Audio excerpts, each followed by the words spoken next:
그리고 개척에 대한 어떤 꿈을 가지고 또한 목표를 통해서도 또 뭔가 또 새로운 어떤 비전을 가지고 그 망하는 삶을 만들면서 그렇게 함께 참여하고 싶은 마음이 있어서 왔습니다. 저는 군산의 믿음의 교회들이 개척한 지 그러면 5년차 교회입니다.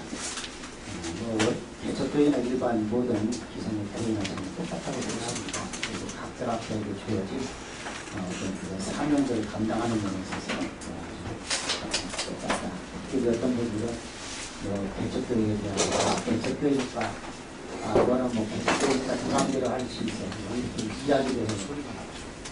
주변에 있는 어떤 장모님이 무슨 일만 있으면 너는 개척교회 안 했잖아. 다시 목사님한테 그렇게 이야기를 한대요. 당신은 개척교회 안 왔잖아요. 그 얘기는 마치 개척교회는 개척교회 목사님 마음대로 할 수 있지만 여기는 당신 마음대로 할 수 없어.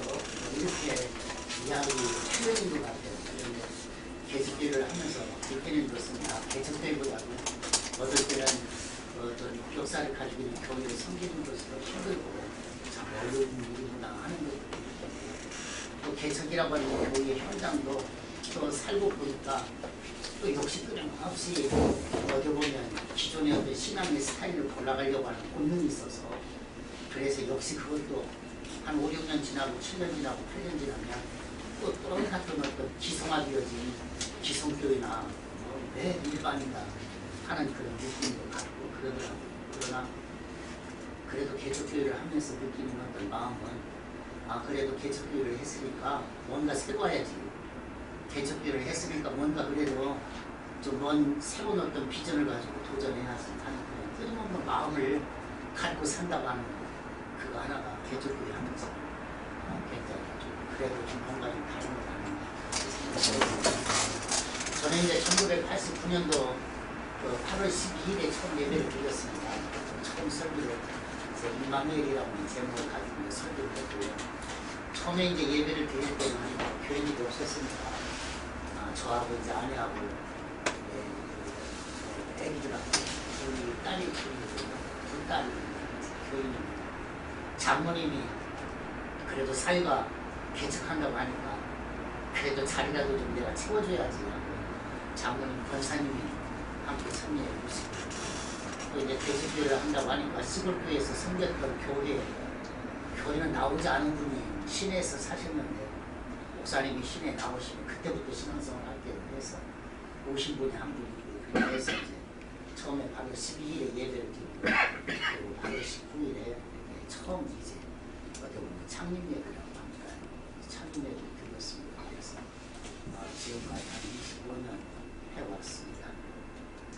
혹시라도 이제 여러분들이 어떤 꿈, 어떤 비전, 혹시 궁금한 거 이런 거 있으면 그냥 질문해 주시면 그렇게 자유롭게 얘기하는 것이 오히려 저희들이 한 시간 같이 나누는 시간이 좋지 않을까 그렇게 생각도 해보고요.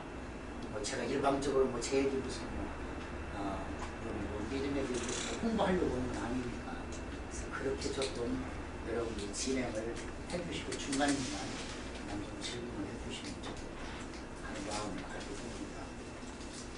제가 이제 개척을 처음 시작하게 된 동기는 그런 겁니다. 제가 이제 신학을 조금 늦게 했습니다만은 그래도 마음속에 그 청년 시절에 이렇게 도농이 함께 모여서 이렇게 추수감사 그 절기를 지키는 어떤 기독교 교육이라고 잡지를 보면서 참 아름답게 보이더라고요. 그런 어떤 교회를 한번 마음에 이제 그려보고 있고요. 그리고 이제 신학교를 들어가면서 마음속에 개척교회 무언가 이렇게 화두는 하나를 가지고 있었습니다. 그래서 제가 이제 성경 갈피에 개척교회 그리고 또 하나는 이제 학원선교 이렇게 두 가지를 제 성경 빨간 책 성경을 제일 앞에 두 개를 써놨던 기억이 납니다. 그것이 이제 일반 전도사 생활을 하고 저는 이제 군산 세광교에서 주목이었고 그리고 목사 안수를 받고 그리고 이제 옥구 지역에 있는 성남교회라고 하는 농촌교회지만 그래도 안정된 교회에서 이제 처음 교회 시작했는데 거기서 한 4년 6개월 이렇게 지내면서 와 부딪히는 것입니다. 이렇게 살다가는 너무 어떻게 보면 좀 비전 없이 좀 그냥 어떻게 보면 나른하게 되어지는 대로 그냥 이렇게 살아갈 것만 같다. 그런 마음이 불쑥 들고요. 그래서 그래도 젊을 때 한번 새로운 어떤 도전을 해보는 것이 좋지 않겠는가 하는 그런 마음을 그 불현듯 마음속에 그 생각이 들기 시작을 했습니다. 그러면서 이제 책갈피를 이렇게 열어보면 개척교회라고 하는 그리고 신학교에 들어갈 때 써봤던 그런 것들을 기억을 하면서 그 마음속으로 개척교회를 꿈꾸기 시작했죠. 아내하고도 상의를 해봤습니다만 처음에는 난관에 부딪혀서 포기도 해봤고요. 그러나 이제 친구들이 함께 모이면 주변에 이제 친구들이 좀 많이 있었습니다. 부산 지역이나 익산 지역은 교회들이 가까이 있으면서도 교회들이 많이 있으니까 함께 동료들이 많이 있는 함께 만나면 개척교회에 대한 어떤 자문을 구하기도 하고 제가 자문을 구했던 건 그런 거였습니다. 그러니까 첫 번째로는 나라고 하는 이 사람을 조금 한번 이들이 생각을 할 때 내 목표 스타일은 어떤가, 내 문화적인 코드는 어떤가 좀 한번 얘기를 해주면 좋겠다 하는 것이 친구들하고 함께 나누었던 이야기죠. 친구들이 그런 얘기를 하더라고요. 너는 조금은 그래도 조금 문화적인 코드를 가지고 그렇게 좀 대상을 좀 맞추고 가는 것이 좋지 않겠는가 하는 이야기를 하더라고요. 그건 굉장히 저에게는 굉장히 좀 중요한 이야기였습니다. 저는 지금도 복지하는 건 서투릅니다. 복지 쪽에 뛰어들어가서 막 내가 막 발벗고 뛰면서 힘들고 어려운 분들하고 같이 막 살고 저는 처음에 목회하면서도 정말 이렇게 임종분들 하는 분들 어떤 때는 참 들어가서 막 쉬가 나고 정말 그런 것이 정말 참 어렵더라고요. 지금은 많이 익숙해졌습니다. 그런 것들도 굉장히 저에게는 상당히 친구들이 해주는 이야기가 좀 좋았고요. 또 그러면서 이제 또 하나 했던 부분들 그러면 개척교회를 시작하면 어떤 교회를 시작해야 할 것인가 하는 것들도 함께 자문을 드렸습니다. 그래서 이제 교회 설립 선언문이라고 하는 것이 그때 이제 친구들하고 같이 개척하기 전입니다. 어떻게 보면 나름대로 스터디입니다. 그래서 이제 친구들하고 모이면 그러면 퓨어를 어떻게 하면 좋을까, 어떻게 포커스를 맞춰야 할까 하는 것들은 그냥 이렇게 대화를 하면서 많이 그때부터 생각을 했죠. 그래서 이제 하나님을 위하여 사람을 위하여라는 퓨어가 이제 개척되기 시작하기 전에 제가 만들어 놓은 표어입니다. 마태복음 22장 37절로부터 40절에 있는 말씀입니다. 하나님을 사랑하고 내 이웃을 사랑하고 그것이 이제 어제 교회의 큰 교회 존재 목적이라고 할까요? 나중에 이제 세틀백 교회 이게 한참 한국 교회에 만연하면서 그때 이제 그 세틀백 교회 이야기를 보고 하면서 어떻게 보면 다시 한번 정리를 하게 됐습니다. 하나님을 위하여 사람을 위하여라고 하는 표어를 개척교회 시작하기 전에 이미 한 6개월 전부터 스터디를 하면서 앞으로 개척을 한다면 이렇게 캐시마크를 붙여보면서 만들어봤고요. 그리고 이제 개척 선언문도 만들어보고 그때만 해도 상당히 그 성장 연구소라고 하는 것이 있었습니다. 그것이 이제 영성훈 박사가 하던 순복음교회의 성장 연구소입니다. 그때만 해도 이렇게 우리 교단이 이렇게 뭐 개척 아카데미가 있었습니다. 아니면 또 주변의 친구들과 함께 무슨 개척교회는 어떻게 했다는 것이라고 하는 스터디가 있었습니다. 전혀 없었으니까요. 그래서 그런 테이블을 들어가면서 그러면서 하나의 틀을 이제 만들어가기 시작하고요. 그래서 어떻게 보면 개척교회에 대한 그림을 그리기를 시작을 했죠. 저는 그런 부분들이 살아가는 삶에 있어서 굉장히 중요하다고 저는 하면서 느꼈습니다.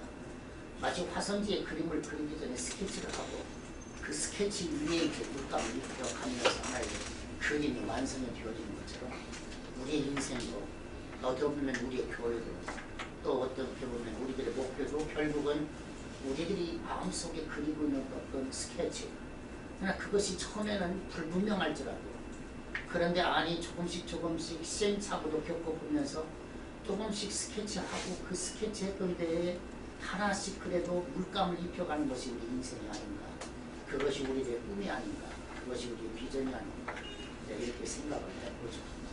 그러면서 이제 교회라고 하는 것도 그림을 그려보게 되어집니다. 지금도 역시 마찬가지입니다.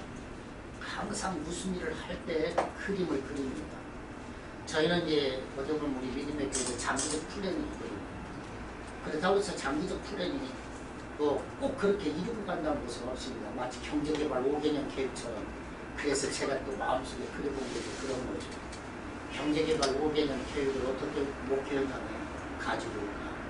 그래서 목표에 어떻게 보면 30년 앞으로의 어떤 스케줄, 어떤 프로젝트 이렇게 그려보죠. 그러면서 제일 먼저 이제 그려본 것이 1989년도에 개척을 했으니까 그래도 7년 그 어간에는 자립교회가 되어야 하죠.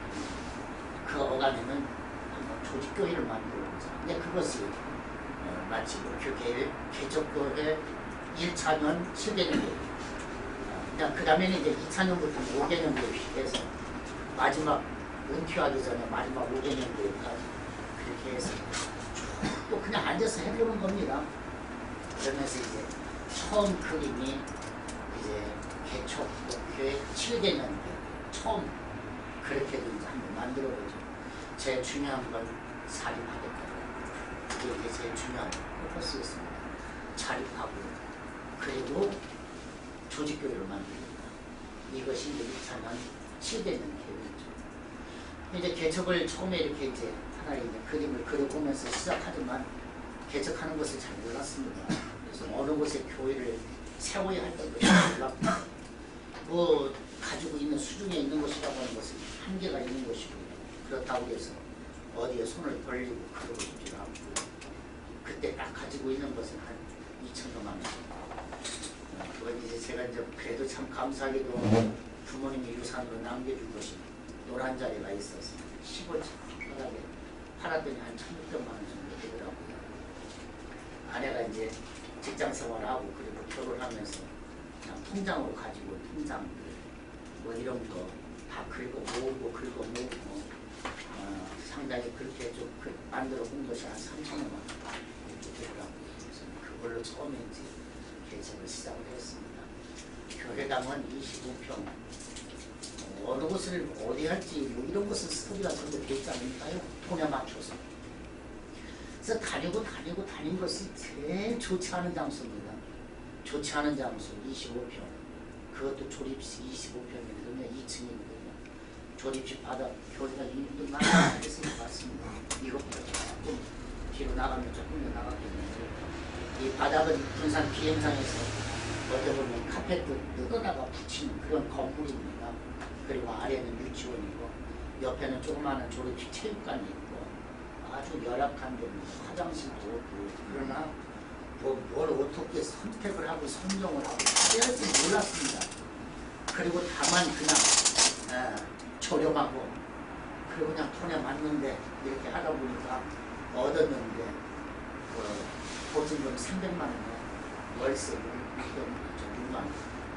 그런데 불편한 것은 제가 사는 것은 불편하면 못 살으니까 사택은 1,300원, 1,500만 원 이런 식으로 얻었으면 그러니까 사택은 단독주택에서 그래도 방 9억 한 정도 있는 사택을 얻었고요. 교회는 보기 흉한 데로 얻었고요. 그랬습니다. 그랬는데 참 잘했다 제가 속으로 생각을 합니다.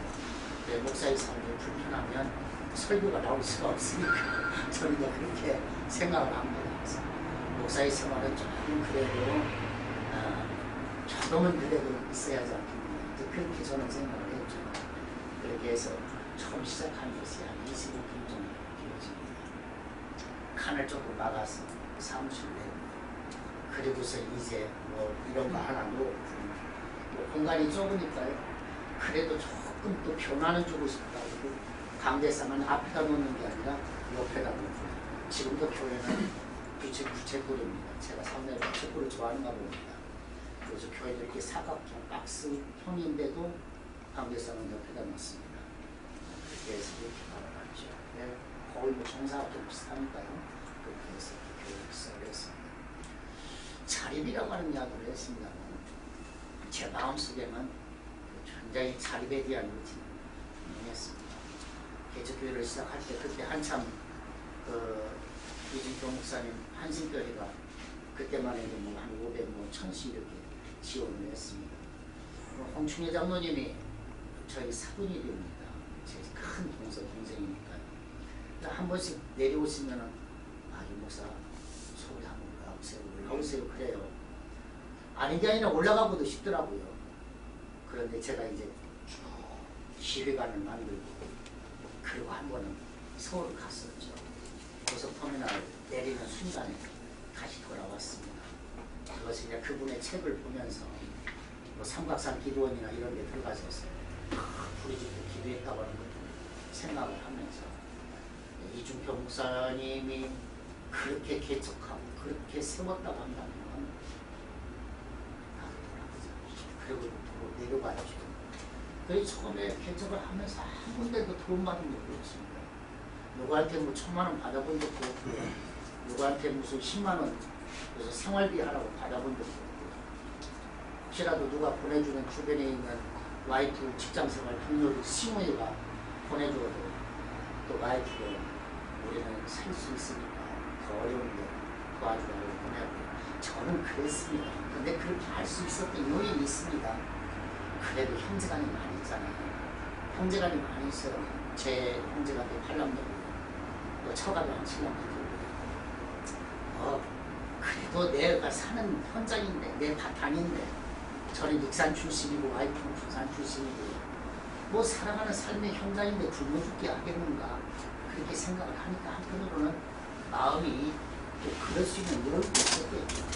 그래서 한 군데도 도움을 받지 않았습니다.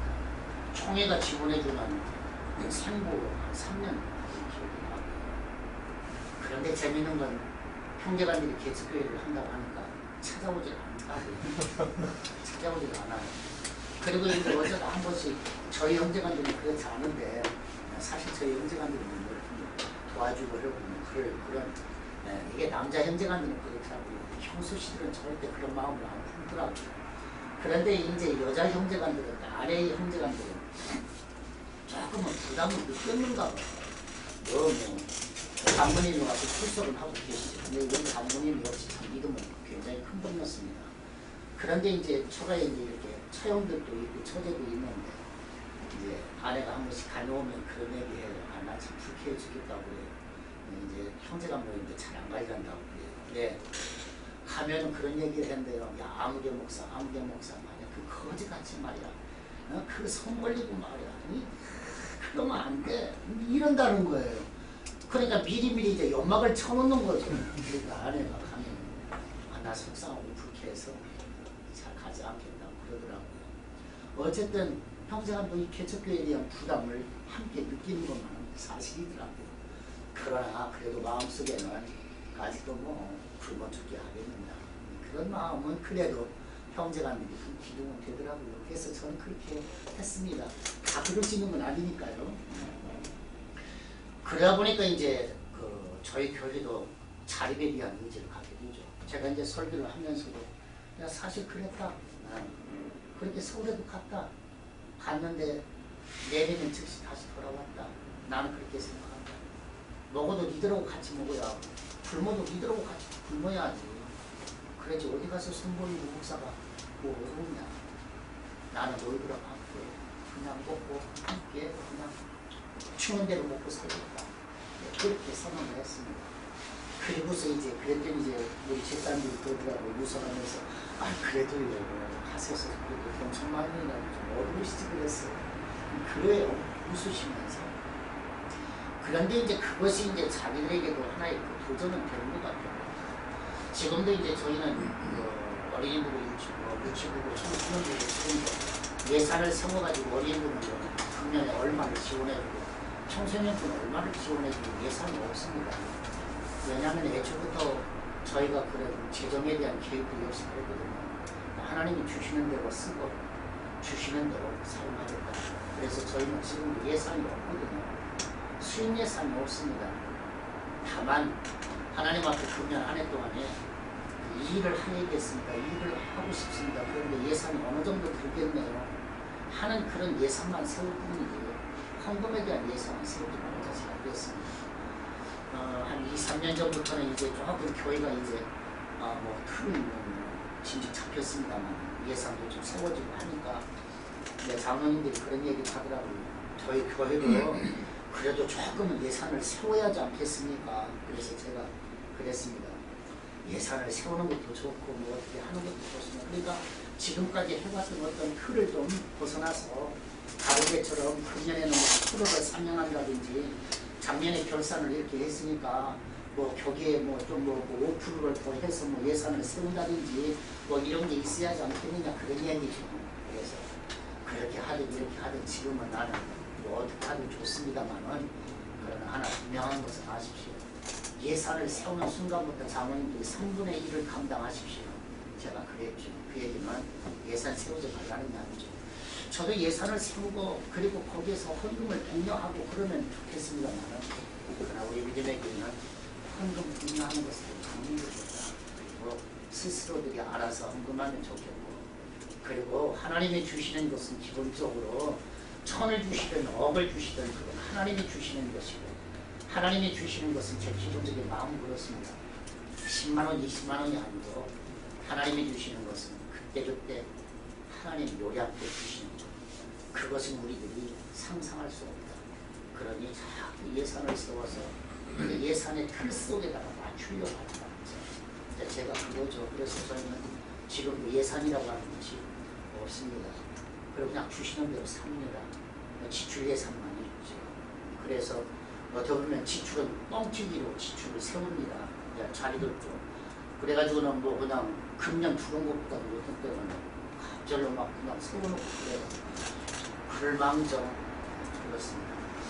그런데 이제 그거 보니까 이제 어린이구나 유치구나 이런 데도 이제 주는 예산이 없거든요.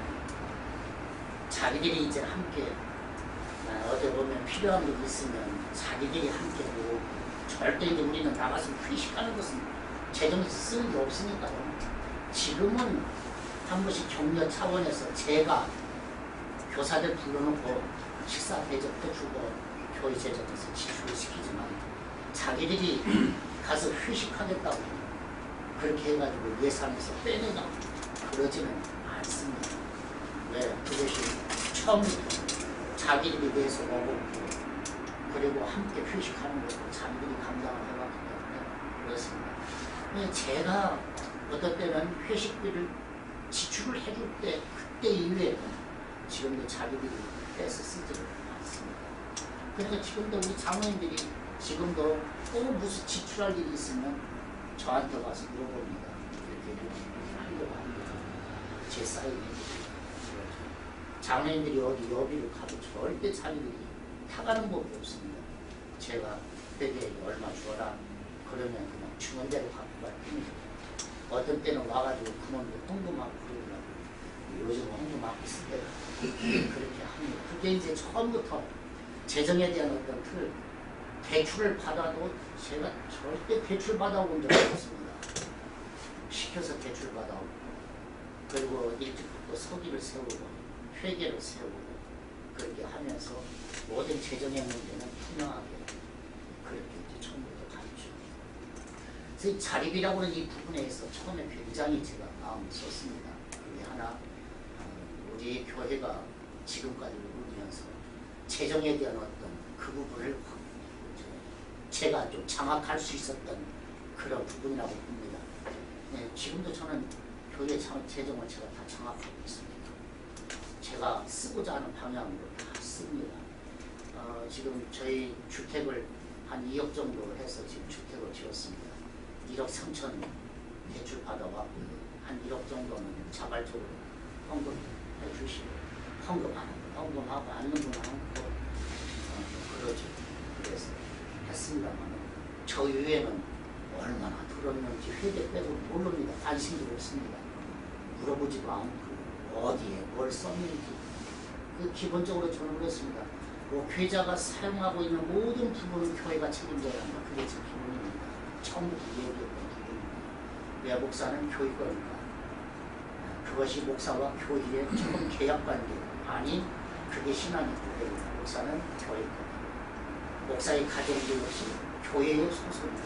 교회 거다. 그러니 교회가 책임져야 주는 대로 보시면 그런 거죠.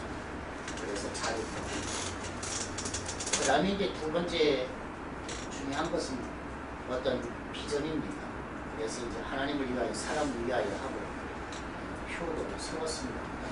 처음에 교회를 만들어간다 보니 처음에 작업에 굉장히 한 2년 동안 제가 굉장히 신경을 쓰는 그것이 부자공부 있어요.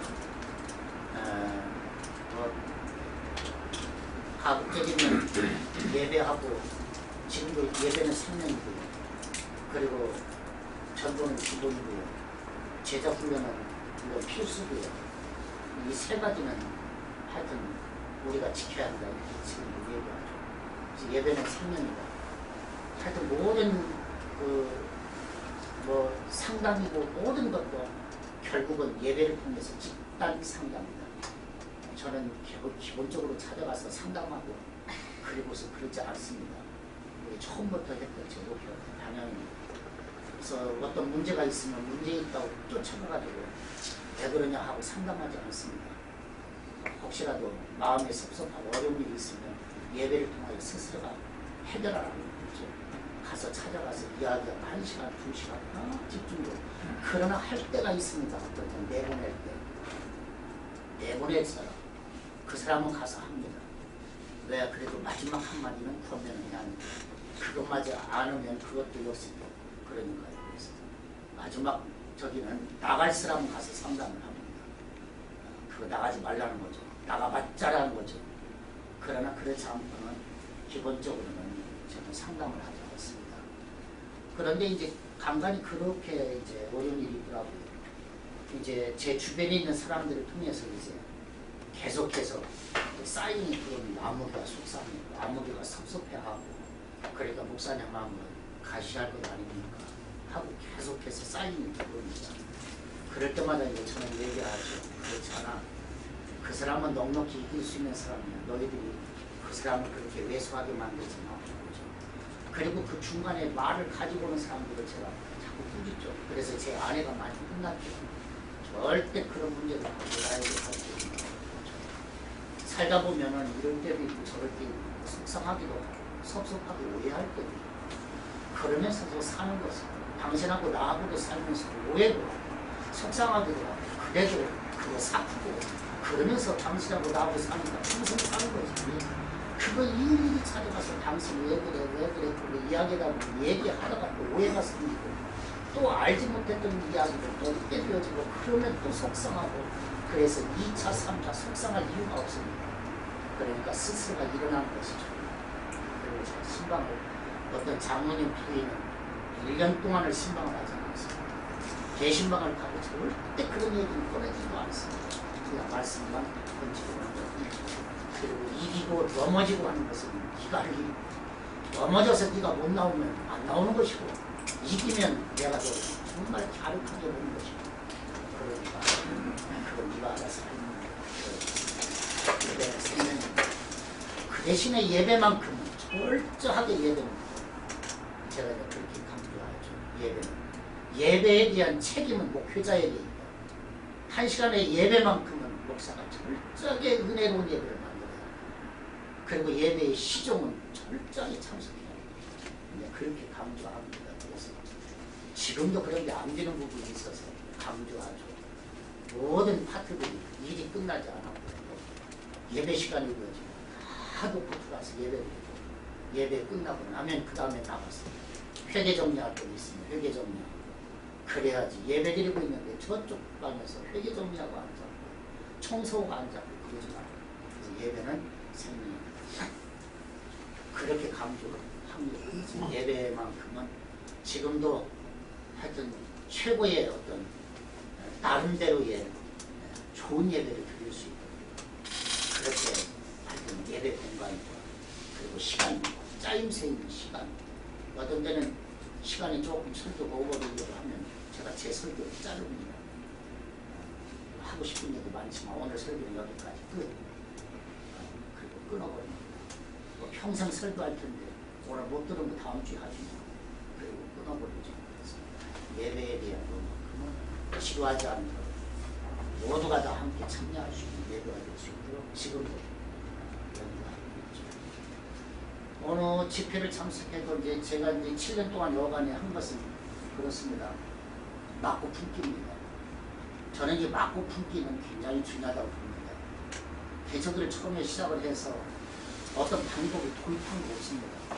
무조건 맞고 품었습니다. 처음 시작하는 것도 잘 몰랐지만 무조건 맞고 품는다는 이야기는 원로 목사님이 오셔서 저에게 그런 이야기를 하더라고요.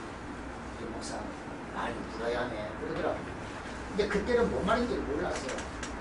많이 울어야 하니 가급적이면 안 울어야죠. 왜 웁니까? 그것도 지금 개척교회였는데 그랬는데 개척교회를 하면서 아닌 게 아니라 뭐 울고 싶어서 우는 것이 아니라 그냥 눈물이 나와서 울더라고요. 좀 많이 울었습니다. 어떤 때는 사람이 없어서 울고 속상해서도 울고 그러죠. 그만큼 스스로를 굉장히 저는 상당히 약한 사람이거든요. 약한데 굉장히 강했습니다. 메시지도 강했고요. 그리고 마음에 안 들면 나가라고 했고요. 그랬더니 정말 나가면서 교회가 어려움도 겪었고요. 그래서 처음 어려움을 겪었던 것이 2년차 때 교회가 깨질 어려움도 겪었고요. 그래서 그때 무릎도 꿇었죠. 하나님 앞에 무릎을 꿇은 게 아니라 사람들 앞에도 무릎을 꿇었죠. 주일 예배 시간에 무릎 꿇고 염사가 꿇었죠. 목사가 말이 너무 험해서 나가라고 하면 나갈 사람들은 나가라고 했는데 용서라고 그랬죠. 그리고 나서 절대로 평생 속속에도 괜찮으니까 나가지는 말라고 제가 그랬죠. 그래도 지금도 나갈 사람은 나가라고 하는 마음은 있습니다만은 그래도 말은 그렇게 했죠. 죽어도 나가지는 말라고 그랬죠.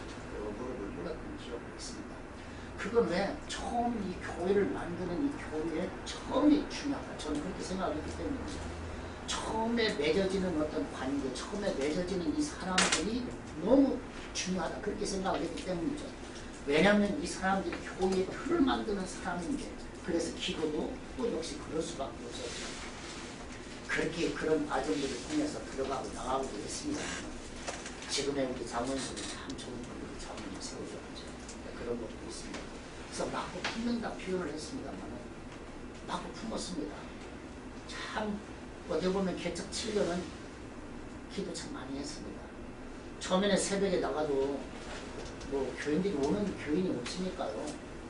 그래서 어떤 때는 안 나갑니다. 그러면 또 얘기를 들어보면 안 나간 날은 또 누군가가 왔다 갔다 하는 거예요. 그럼 내가 갔었는데 새벽에 갔었는데 문이 잠궈져 있대 그래요. 그런데 누가 왔겠습니까? 주변에 교회를 다니는 아는 분이 왔겠죠. 새벽기도 오늘은 좀 여기로 가야지 하는 거 왔겠죠. 근데 문이 닫혀져 있다는 거예요. 그래서 그때부터 이제 교회에서 잤습니다. 조그만하게 사무실 만드는 공간에서 자고요. 오면 오고 안 오면 안 오고 그러면서 이제 새벽 시작을 했죠.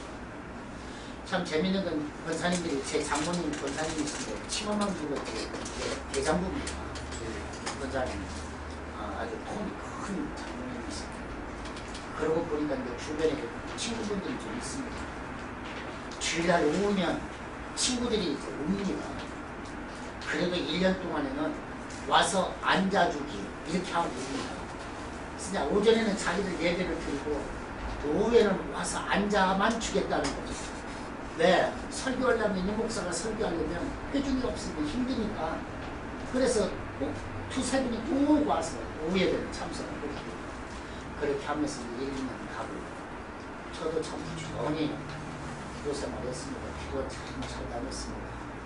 저는 이제 함역교회에 있으면서 손상민 목사님 교회에서 거기에서 신앙생활을 했는데 손 목사님도 그때는 상당히 깜깜한 양반이지만 기도생활 많이 하셨습니다. 대학교 시작할 때 그분이 나 기도를 한번 가자고 해서 따라가기 시작한 것인데 남경사 기도는 따라가고 그러면서 이제 기도 생활을 그때 조금 배웠던 것이 아마 이 개척교회 할 때 아마 그것이 큰 도움이 됐던 것 같습니다. 맞고 품는다고 하는 표현이 그런 겁니다. 다른 거 할 줄은 모르니까요. 그래서 그냥 오직 그냥 기도하고 그게 아마 7년간에 굉장히 중요했던 하나의 그 교회의 큰 프로그램이었던 것 같습니다. 근데 하여튼 기도하면 교인들 데리고 지금도 그 얘기 많이 합니다. 교인들이 한 20, 30명 그런데 함께 기도원 가면 그래도 10명 가지 않습니까? 그러면 같이 갑니다. 밤에도 어떨 때는 그냥 스타렉스, 지금 스타렉스만 옛날에 공부 아닙니까? 태우고 정업도 갑니다. 금식기도원 우리 후배 가는 게 있습니다.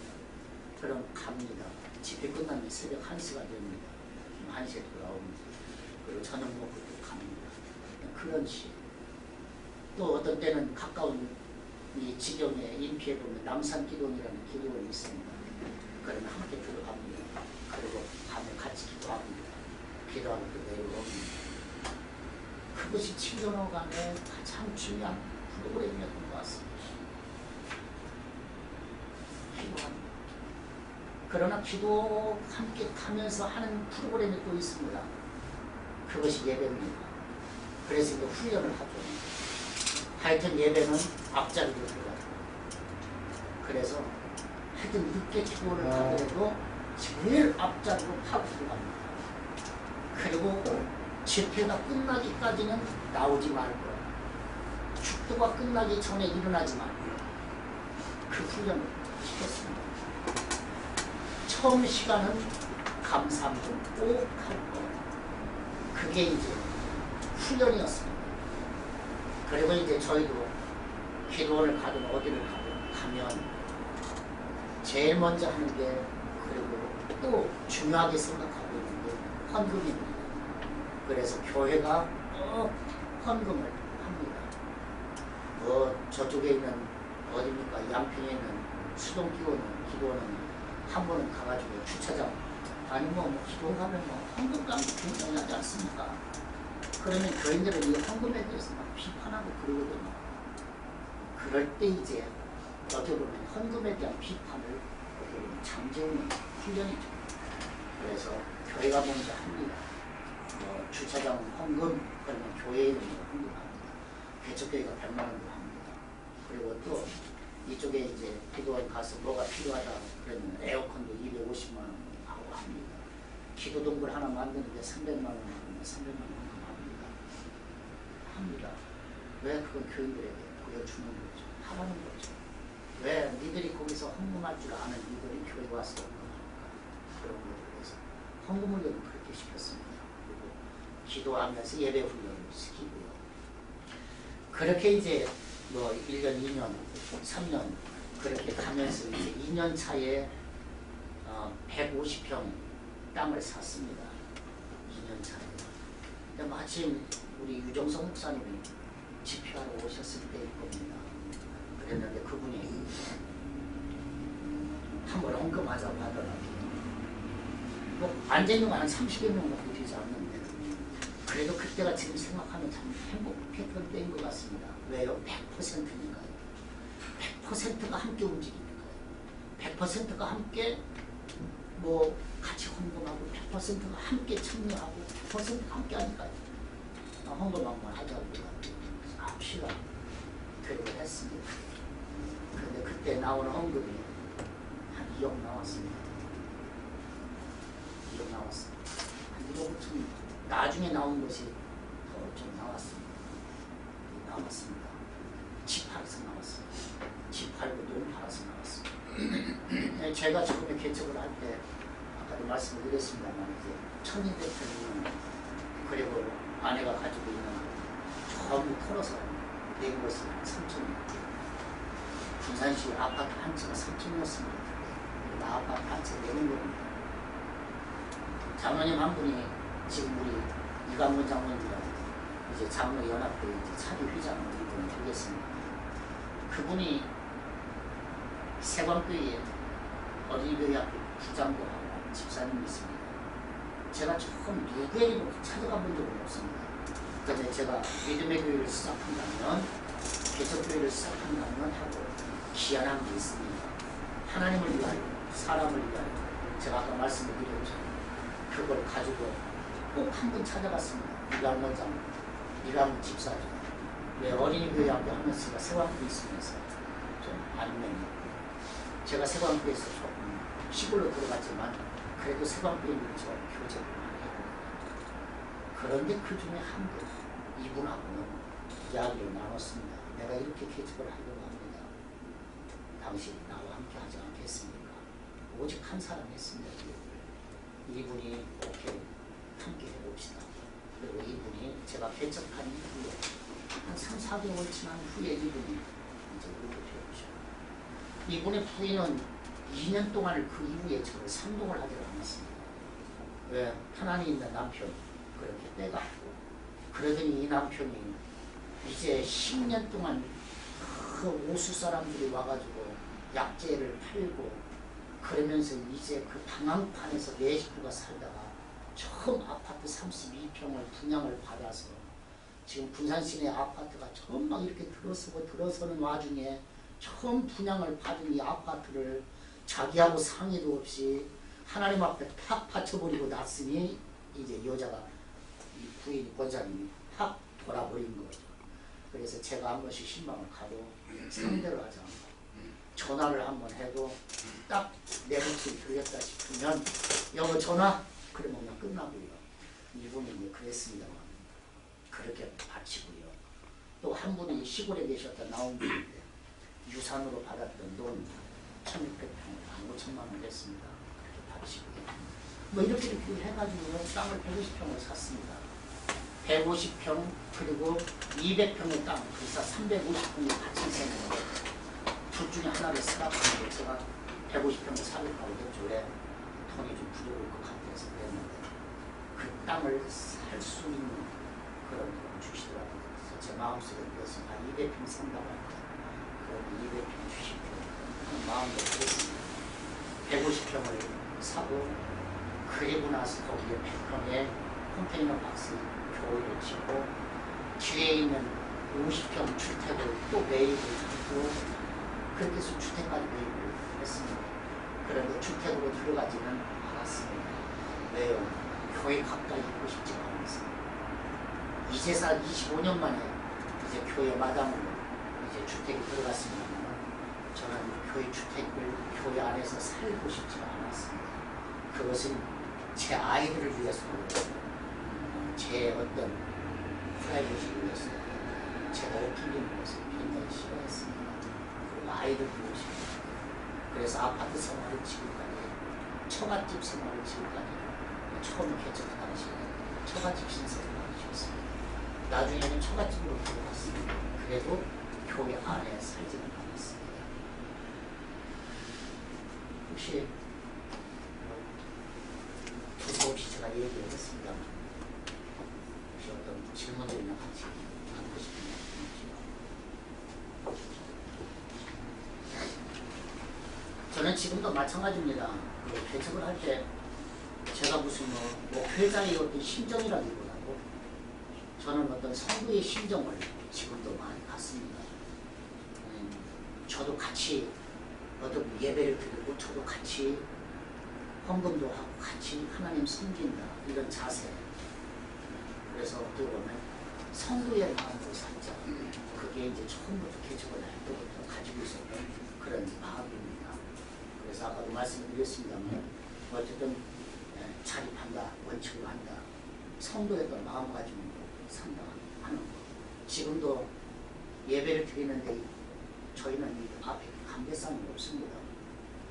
그래서 누구도 앞에 나와 앉지 말라고 그러죠. 기도자도 앞에 나와서 앉지 말고 또 저도 역시 성가대하고 또 다른 분 모셔서 설교하고 할 때는 뭐 앞에 감개상이 없으니까요.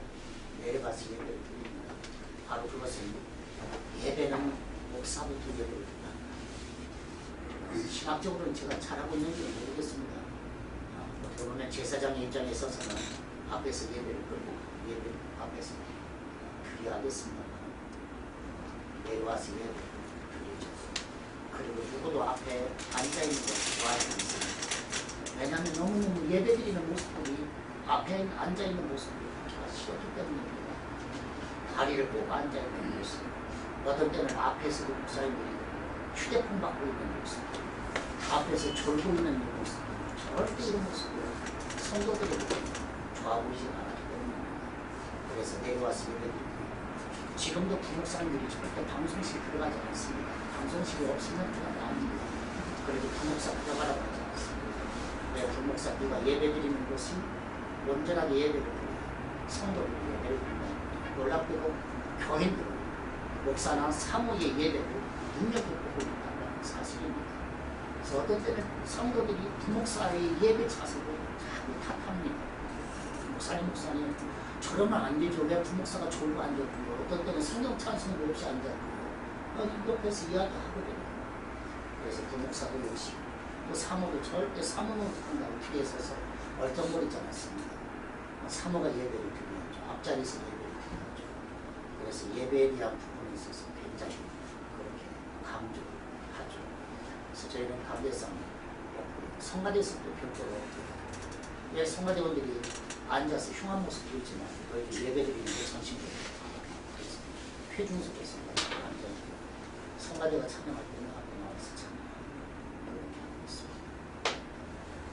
혹시 뭐 궁금한 거 있으면 같이 시작하시죠.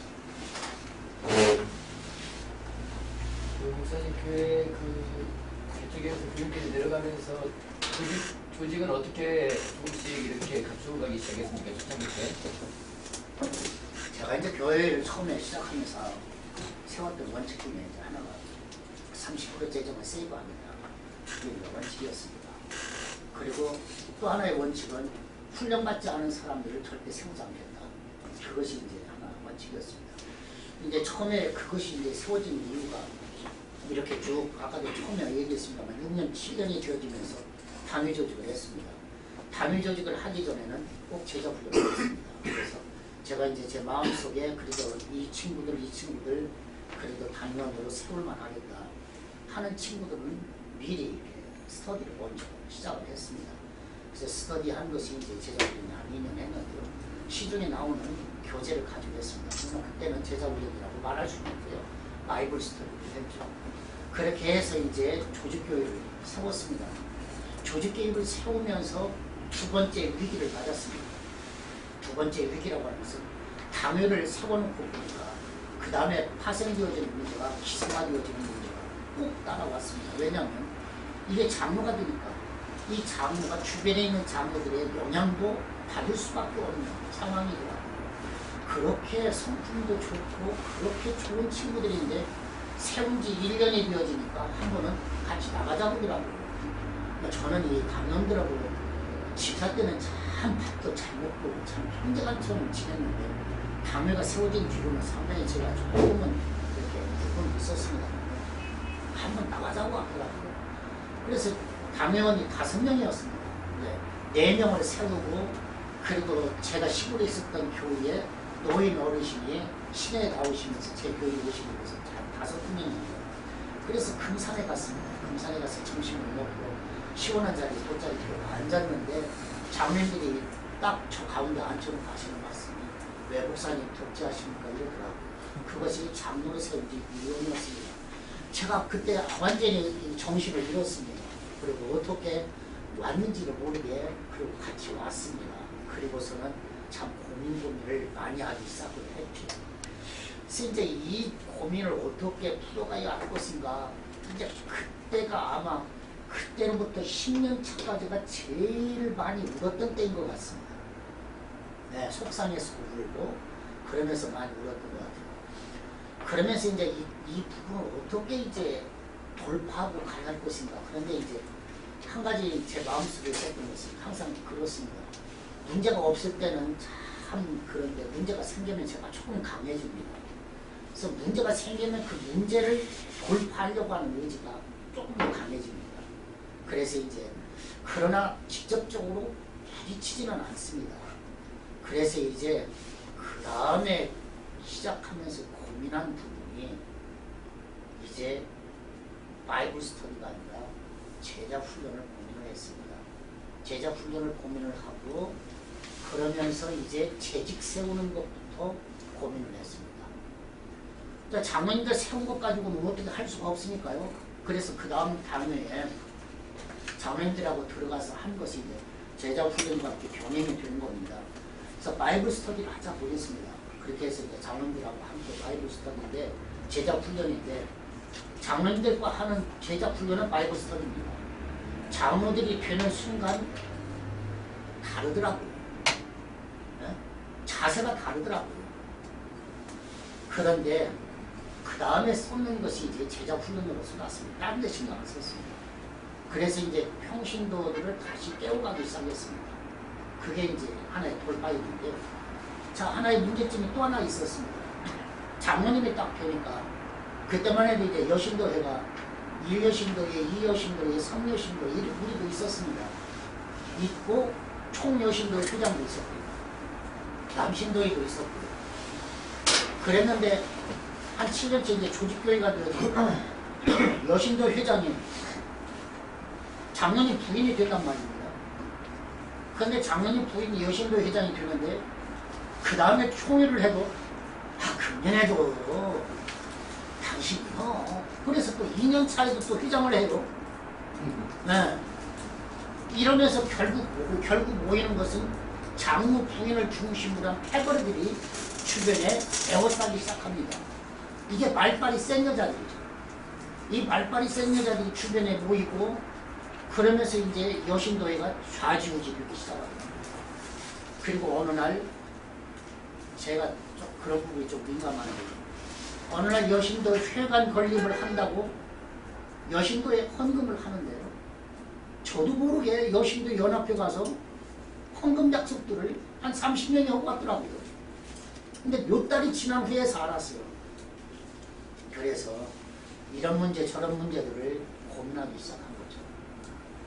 그래서 제자 훈련을 시작을 했습니다. 이 제자 훈련은 사실 제가 이제 이 10년 이렇게 해가면서 목표적 스타일을 제가 바꿉니다. 제가 이제 벌써 25년을 믿음의 교회에서 있었으니까요. 이 7년 차까지는 맞고 품었다고 그랬습니다. 뭐 개척교회 노예도 눈 돌려보지 않았고요. 뭐 지금 노예에서 위원장이다 뭐다 지금 펜션계 위원장 한번 해봤습니다. 노회장 되고 난 다음에 그러지 위원장이니 뭐니 해본 역사가 없습니다. 너희 소리는 하라고 하니까 한번 했습니다. 그러지만 뭔 자리 탐내본 적이 없습니다. 그리고 어디 그렇게 갔고요. 그리고 10년 차 되고 난 다음부터 10년 동안을 제자훈련을 받고요.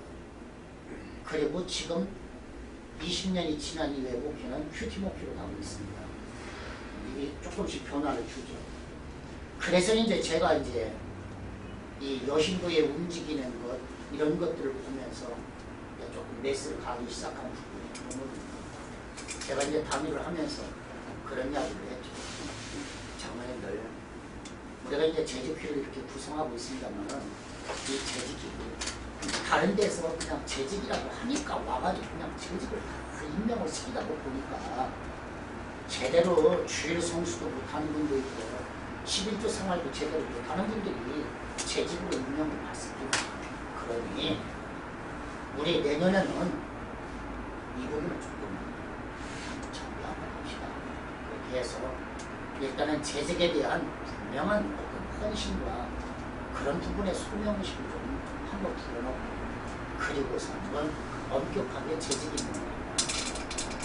그 원칙에는 당연히 동의하더라고요. 네. 그렇게 해서 동의를 해서 그 다음부터 재직임명부터 손을 댔습니다. 그것은 이제 철저한 헌신서를 언제까지 내지 않으면 재직에 임명을 하지 않겠다 하는 거였죠. 그런데 재밌는 건 장로 부인들도 헌신서를 내지를 않더라고요. 그게 뭐 몇 가지 이유가 있겠죠. 네. 그래도 장로 부인인데 또 이런 걸 내고 말 그런 마음이 있을 것이고 하나는 게을러서도 안 낼 수 있을 것이고 그러더라고요. 그래서 그 다음에 재직 임명을 거기에 의해서 했습니다. 그래서 장로 부인들 중에 반수는 집사 임명을 못 받았죠. 왜 원칙이 있으니까. 이 원칙은 분명하다. 이게 이제 우리가 교회 가면서 하는 하나의 부분입니다. 원칙은 분명하다. 프로그램을 섣불리 도입은 하지 않는다. 그러나 한 번 시작하면 끝까지 해야 한다. 왜 그것이 무너지면 목사님이 시비받을 수가 없다. 뭘 해도 가다가 그만두겠지 하고 풀어지지 않는다. 그런 거죠. 이제 그렇게 손을 댔습니다. 그렇게 하고서 그 다음에 간 것이 여신도 남신도로 없었습니다. 제자훈련과 함께 그것은 조직 개편을 한 겁니다. 그래서 조직 개편을 해서 결국 이제 기획부, 예배부, 그리고 선교부, 교육부, 재정부 5개 부, 그리고 이 부 안에 있는 모든 사역자들, 그래서 용어도 바꿨습니다. 이 사역자, 그리고 구역, 다락방 이렇게 바꿨습니다. 왜요? 용어부터 바꿔야 합니까? 구역 그러면 구역 개념 뭐 이렇게 자꾸 가니까 여신도회 그러면 회장 이렇게 가니까요. 그렇게 해서 조직을 바꿨습니다. 그리고 순장 이렇게 바꿨습니다. 순장은 훈련받은 사람만이 세워질 수 있죠. 그리고 훈련받지 않으면 사역을 감당할 수가 없죠. 이 시스템으로 조직 개편을 10년차로 했습니다. 왜? 처음 10년은 그냥 맞고 품고 왔고 어쨌든 성장하고 그러면서 왔고 그러면서 그 다음 10년은 다시 한번 조직을 좀 정비를 했죠. 그래서 지금도 저희는 여신도에도 없습니다. 남신도에도 없습니다. 다만 교부만 있을 뿐입니다. 다락방만 있을 뿐입니다. 그래서 일원화하자 했죠, 조직을. 자, 여신도 조직이 있고 남신도 조직이 있고 다락방 조직이 있고 구역 조직이 있고 구역 조직이 있고 결국은 이 구역은 목회자가 장악하고 가는 게 구역입니다. 그렇지 않은가요? 구역은 목회자의 통솔하러 가죠. 그죠? 그런데 여신도회고 남신도회는 목회자의 통솔이 아닙니다. 이거 자발적입니다. 그런가요? 그러죠. 네, 그건 자기들이 모여서 회장도 뽑고 자기들이 총무도 뽑고 목회자가 들어가려고 하면 개입할 틈이 없습니다. 우리가 이렇게 결정했다는 거예요. 교회는 그랬으면 안 된다는 거예요. 교회는 목회자의 어떤 목회적 마인드, 목회적 영역 속에 들어야지. 스스로의 자발적 영역이 커지면 커질수록 목회자의 한이 되었었어요. 그래서 여신도회가 이걸 없앤다는 표현은 안 썼습니다. 그런데 훈련 없이는 사역은 없다. 이제 여러분들 이제 뒤에 보면은 캐치프레이가 여러 가지가 있습니다. 목회자는 선장이다. 목회자도 싹뿐이다. 전 그럽니다. 목사도 품삯 받고 일한다. 왜? 니들이 당연히 품삯 주는 만큼 일하는 거야. 그런 거지. 그러나 품삯만큼 일하지 못하는 게 목사 문제지. 제가 그렇게 얘기하죠. 그러면서 이제 장악을 합니다. 그래서 이제 여신도회가 그렇게 해서 이제 조직의 와해가 되겠죠. 그래서 지금은 이제 그 제자 훈련이라고 이 훈련의 과정을 통과하지 않고는 사역을 맡지를 않습니다. 저희 이제 장로님 부인 중에 한 분이 굉장히 음식의 마인드를 갖고 있는 분입니다. 이분은 오직 생각이 음식입니다. 교회 와도 음식입니다. 교회에 오는 이유가 어떨 때 보면 음식입니다. 네, 그만큼 음식하는 걸 좋아하고 그리고 주방을 장악하는 걸 좋아합니다. 그런데 훈련은 받지는 않습니다. 그래서 절대로 일을 맡기지 않죠. 그게 이제 어떤 조직을 운영하는 상황이에요. 어떤 때는 힘들고 어렵다고 해서 목사님 저 힘들고 어려워서 내놓겠습니다 하면 받지만 그 다음에는 절대로 안 줍니다. 내놓은 사람. 그래 어느 때 배워가지고 그 다음에 이제는 제가 좀 시간이 좀 생겼습니다. 그러니 일을 좀 했으면 좋겠습니다. 제가 시간이 생기면 일하고 시간이 없으면 이 마음대로냐 제 마음속에 그러지 절대 일 주지 않습니다. 다른 데로 돌리죠. 그래서 조직은 그렇게 해가고 있습니다. 그래서 저희는 크게 교회에서 움직이는 조직은 그렇게 제일 중요하게 보는 게 구역 조직입니다. 구역 조직. 저희는 다락방이라고 표현합니다만 이 구역과 교구 조직 이게 굉장히 이게 교구는 중그룹이지 않습니까? 이게 이제 2여신도 2여신 이거죠. 남신도 1급이 있고 이게 이제 내나 남신도회죠. 1남신도회 2남신도회. 그런데 회장이 아니죠. 교구장이죠. 그건 제가 임명하겠다는 거죠. 훈련받지 않으면 세울 수 없다는 거죠. 그렇게 해서 이제 장악하죠. 그런 거죠. 그래서 중요한 조직은 그게 하나가 조직이 있고요. 그 다음에는 이제 아까도 얘기했습니다. 5개 국이 있습니다. 이 국은 굉장히 자율성이 있습니다. 그래서 선교국 같은 경우는 예산 헌금의 20%를 그쪽으로 옮겨줍니다. 매주 20% 회계가 떼서 선교국으로 옮겨줍니다. 10%는 떼서 교육부로 넘겨줍니다. 일반 재정은 70% 갖고 합니다. 30, 20%, 10%에 대한 책임의 영역은 그 국장들이 있습니다. 장관님. 그래서 그 안에서 움직여 갑니다. 그 안에서 예산 집행에 가고 그렇게 해서 어떻게 보면 자율적 구조는 국에서 움직이고요. 재직회는 재직은 지금은 이제 그렇게 움직여서 지금은 재직은 아무나 쓰입니다. 10년 전에 10년 차에 세웠던 재직은 굉장히 매스를 가하고요. 지금은 이제 재정운전이 다 이렇게 해왔기 때문에 재직을 세우는 것은 엔가르면 다 줍니다. 세례받은 지 3년 주일 출석 잘하고 헌금생활 조금 하고 온전하기는 안 해도 하면 다 재직을 줍니다. 왜? 재직의 역할이 별로 없기 때문에. 재직비는 1년에 뭐 3차례, 4차례밖에 안 오니까요. 그리고 재정에 대한 어떤 보고 그거 받으면 끝나니까요. 모든 일은 각국이 알아서 하죠. 이 시스템이 그렇게 바뀐 거죠. 그리고 목회자의 장악력성이 그렇게 조직을 움직입니다.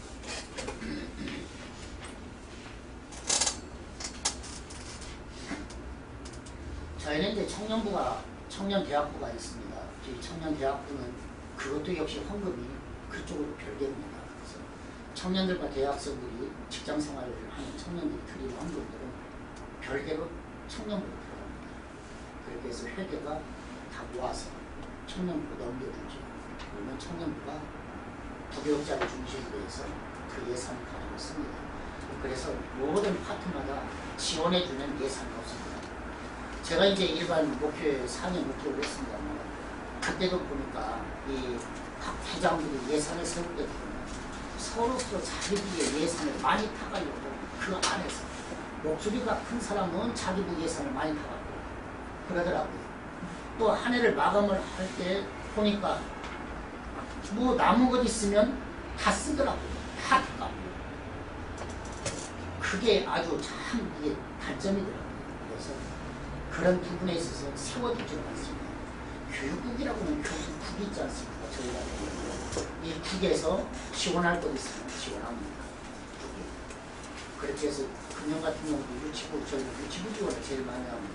왜냐하면 유치부가 살아야 교회가 살리고 유치부가 살아야 어린이가 살리고 그래야 청소년부가 살리고 그래서 유치부에 지원을 합니다. 유치부가 매주 토요일에 모입니다. 아주 열정적인 선생님 한 분에 대해서 그것이 이제 몇 분의 도움과 함께 움직이죠. 거기에다가 교육부 예산을 거의 투입을 해줍니다. 그래서 뭐 놀이터나 모든 시설들을 이용하고 하여튼 프로그램 운영하는 그쪽에다가 투입을 해주죠. 절대 연말에 재정을 무슨 뭐 예산이 타가는 것도 제가 이제 재정을 장악하고 교회를 이렇게 해갈 수 있었던 것 하나는 제 걸 챙기지 않았습니다.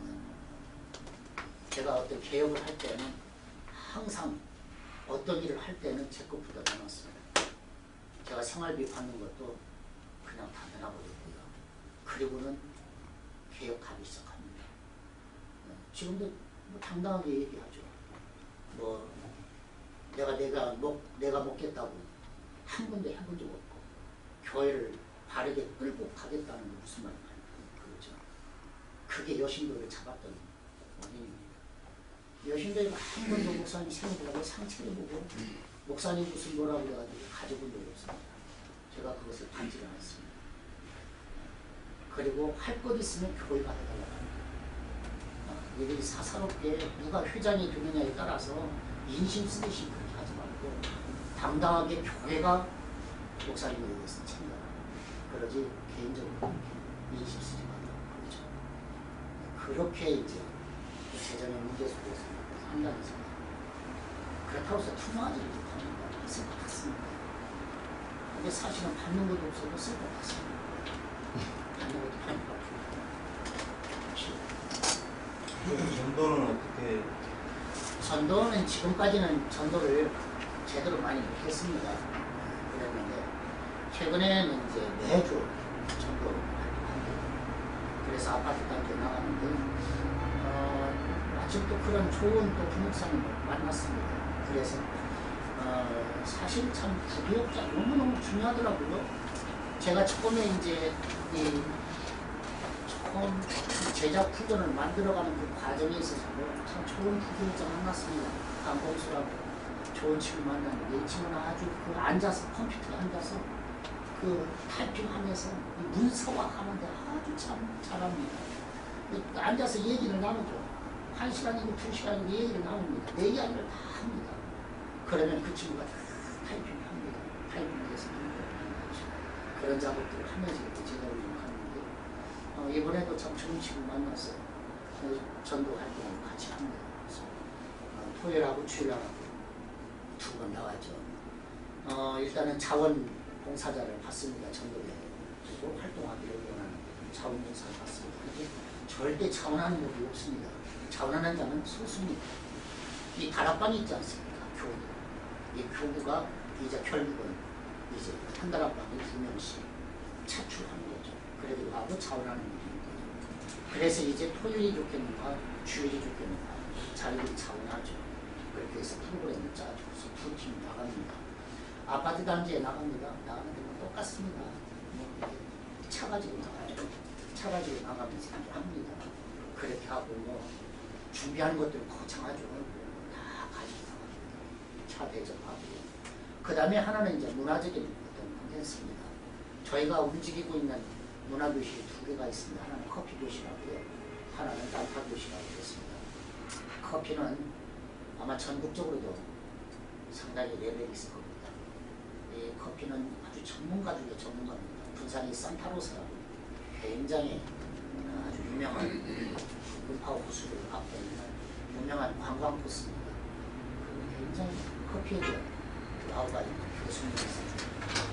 이분이 그래도 그 문화적인 마인드가 이들에게는 그 각자의 어떤 그 하나님 주신 은사가 있지 않습니까? 목회자들에게도 있다고 봅니다. 저에게도 있습니다. 저에게 주신 하나님의 은사는 문화입니다. 그렇다고 해서 제가 문화적인 어떤 굉장히 뭘 잘한다고 하는 것은 아닙니다. 제가 분위기를 좋아합니다. 분위기를 좋아합니다. 분위기를 좋아하는 것이 제 교회의 노하우입니다. 저는. 그래서 제가 좋아하는 이 분위기를 교회로 가지고 들어옵니다. 교회 모든 장을 분위기로 물고 갑니다. 예배도 분위기입니다. 예배도 제 분위기를 만듭니다. 그리고 교회 모든 공간도 제 분위기입니다. 그렇게 만들죠. 그리고 만나는 사람도 결국 분위기입니다.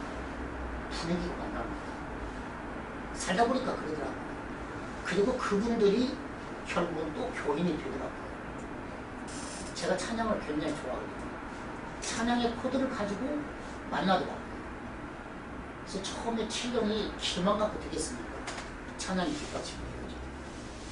굉장히 저희는 찬양을 좋아하는 거예요. 찬양이 굉장히 살아있는 거예요. 근데 찬양은 또 기도더라고요. 근데 그거죠.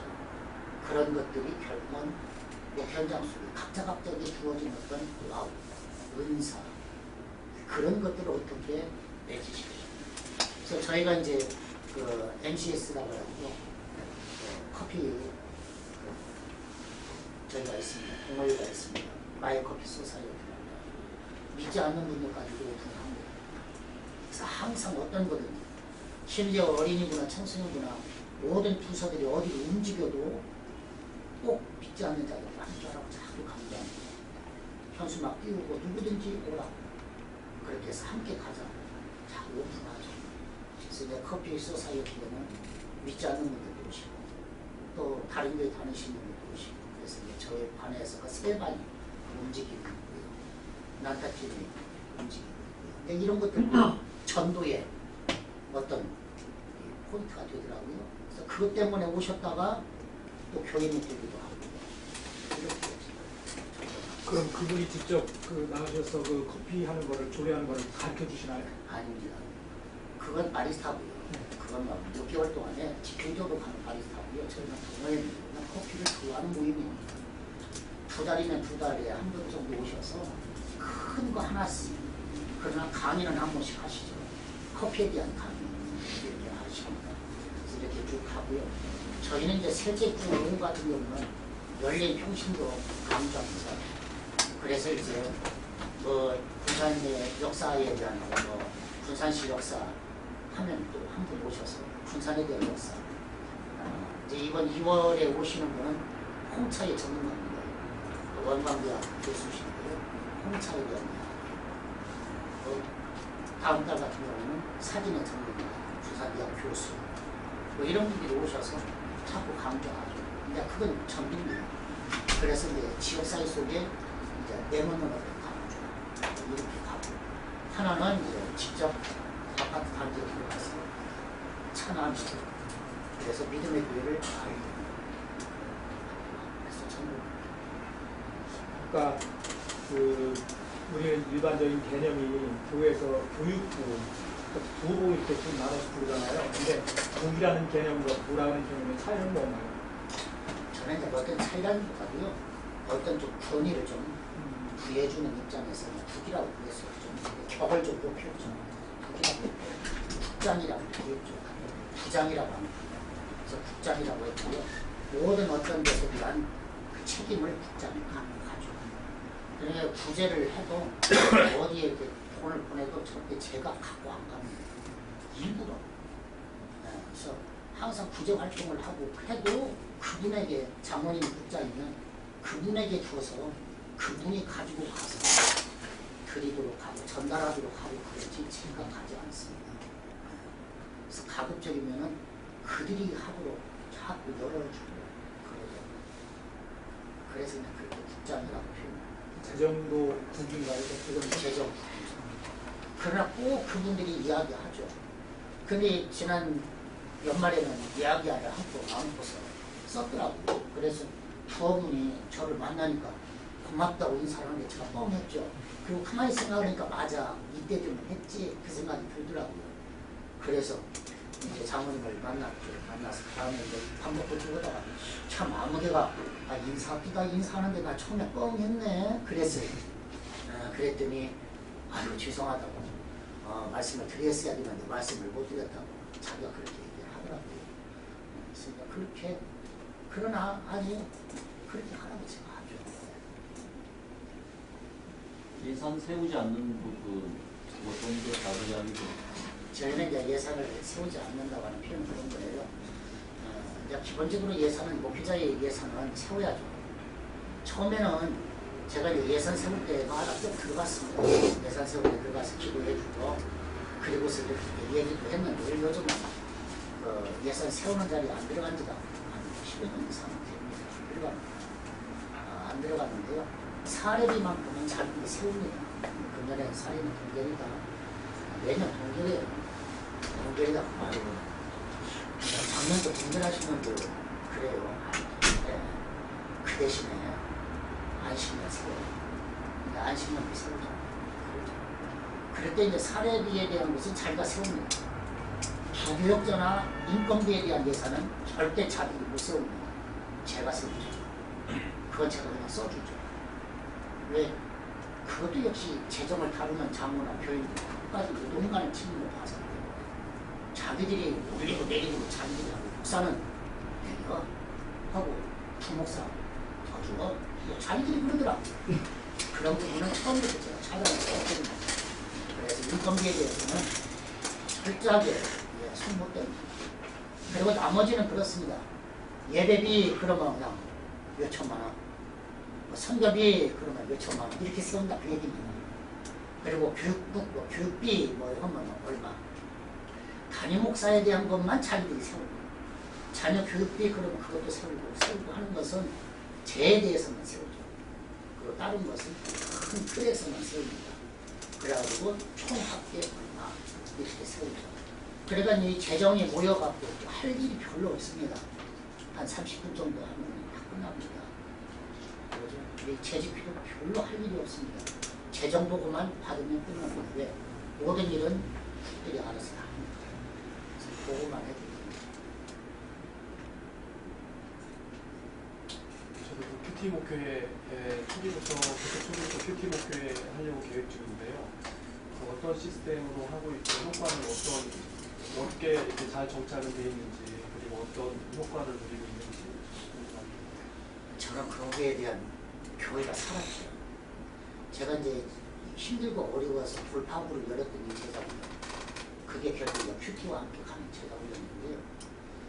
장로님들하고 함께하는 팀은요 변화가 없습니다. 그런데 평신도들과 함께 가는 이 팀들은 변화가 아니라 지금까지 신앙생활을 10년, 20년, 30년을 해왔어요.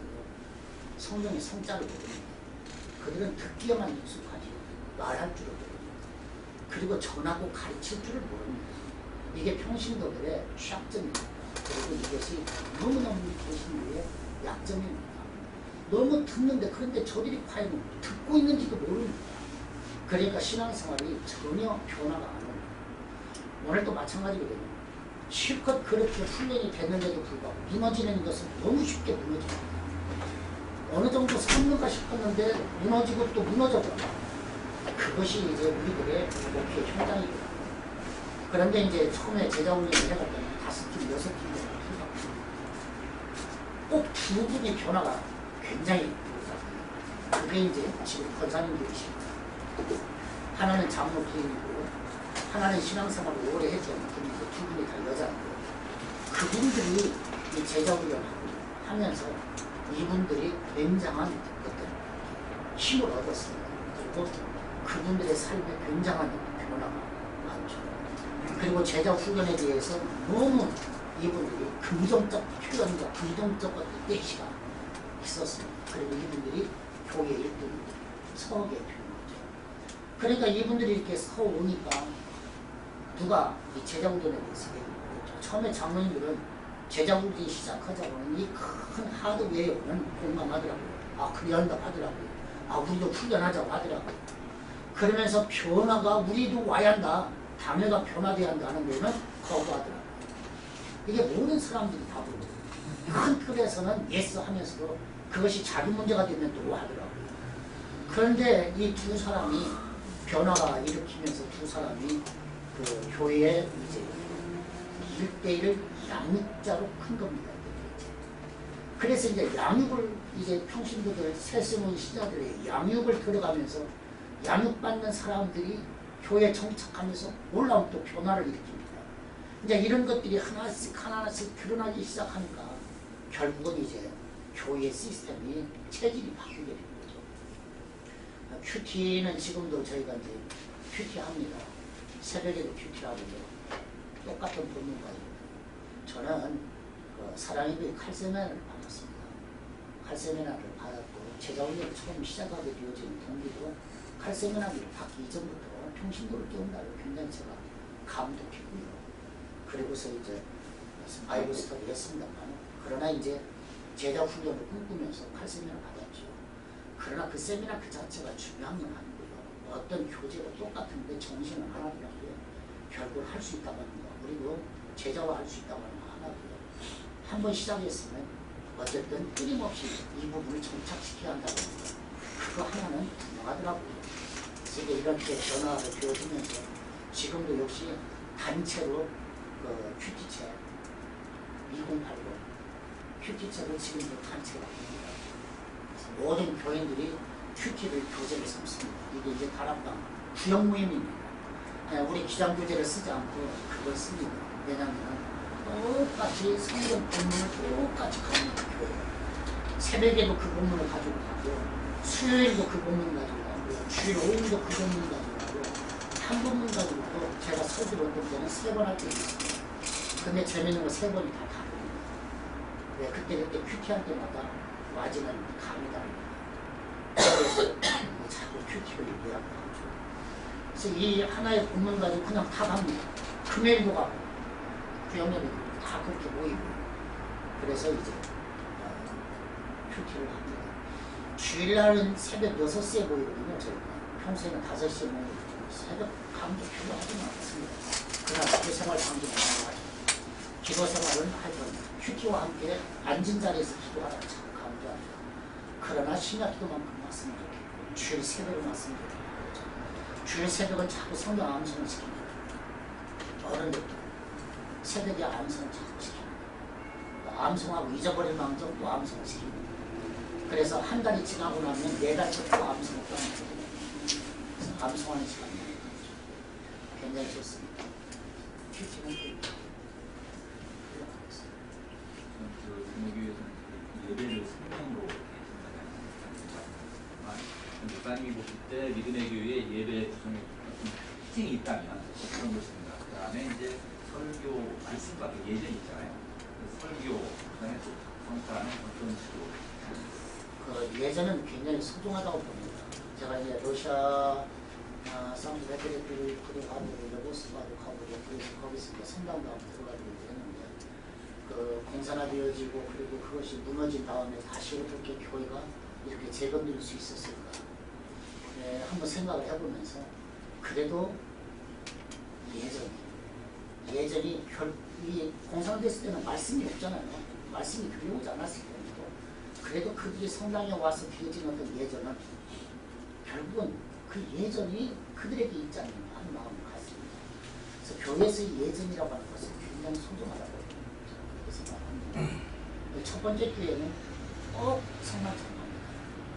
그것은 우리 어떻게 보면 교리력에 의한 어떤 우리 기자의 어떤 통 그렇게 해서 첫 번째 주에는 꼭 합니다.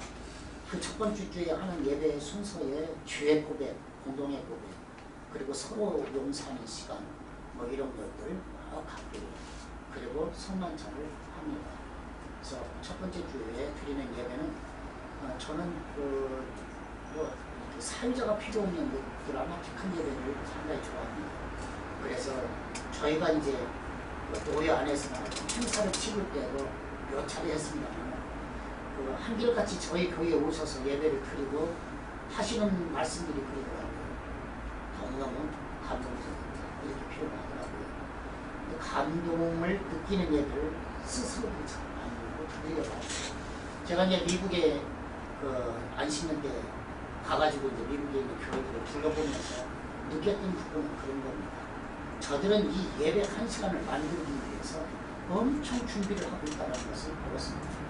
무슨 열린 예배, 무슨 저들의 예배가 무슨 예배냐, 수없이 비판도 있습니다만은 아니 비판할 이유가 없습니다. 저들은 예배 한 시간을 드리기 위해서 너무너무 준비하고 있다고 하는 사실입니다. 설교자의 그 설교 한 편을 위해서도 모든 스태프들이 이 설교 한 편을 함께 만들고 있다는 사실입니다. 그것이 놀라웠습니다. 부교육자 하나를 선정을 하는데도 그냥 아무나가 아니었습니다. 우리는 이런 쪽에 나는 정말 뭔가 포커스를 맞추고 가려고 하는데 당신이 이 일을 할 수 있겠느냐. 그래서 부교육자를 데리고 교회도 마찬가지라고 봅니다.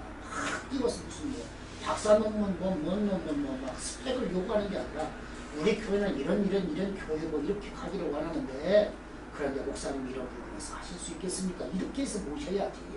그냥 스펙 있는 사람 온다고 하는 건 아니라고. 그런 면에서 준비를 한다고. 심지어 설교를 하는데 설교에 대한 어떤 예화까지도 이 스태프들이 준비를 하더라고요. 눈에 볼 수 있고. 앞에 놓아지는 그 상징 자체도 그렇게 하더라고요. 그래서 이런 모습들을 보면서 예배에 대한 준비는 우리들이 정말 하고 해야 합니다. 그래서 평신도들이 토요일날 교회로 와야 한다. 평신도들이 토요일에 와서 예배 공간들 점검부터 해야 하고 그리고 뭐는 어떻게 되는지 요즘은 사찰이 있으니까 사찰이 다 하겠습니다만 저희는 사찰이 없거든요. 지금도 다 와서 교회 청소 저희가 땅이 한 3,500평이니까요. 그리고 잔디밭이 많이 있습니다. 지금도 풀 뽑아야 하고요. 다 지금도 제초작업 해야 하거든요. 지금도 교인들이 와서 하고요. 그래서 토요일날 와서 준비하고요. 그런 거죠. 그래서 예배에 대한 준비, 공간도 보면대 같은 거 아이를 쓰고서 삐쭉삐쭉 나와 있는 거 제가 용납하잖아요. 다 주고 다 주고. 그래서 예배에 오직 강단에만 집중해 줄 수 있고 다른 것들은 못하게 하죠. 다 치우죠. 순서 그렇죠. 그래서 첫 번째 주에는 성만찬 이렇게 합니다. 그리고 두 번째 주에는 예배 순서는 가급적이면 간단합니다.